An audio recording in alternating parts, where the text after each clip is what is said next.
Stacey Abrams and Planned Parenthood think they can trick you into believing that 6-week-old babies don't have hearts. That is this week's Speak Out segment.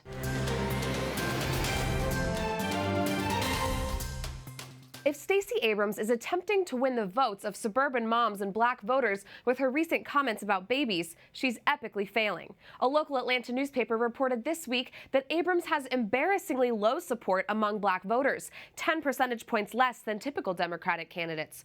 Perhaps comments like this are the reason why. There is no such thing as a heartbeat at 6 weeks. It is a manufactured sound. Abrams is exposing that she knows nothing about babies and nothing about the true bottom line for the abortion industry, which kills black babies at an exponentially high rate.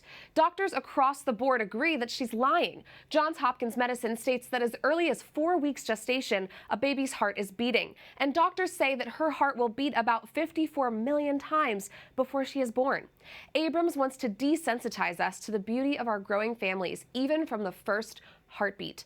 These little hearts are a major political threat to her because it benefits her if Planned Parenthood gets to kill more babies by abortion. Without apology, she is striking at the literal hearts of what every mom and dad love most, their own precious children.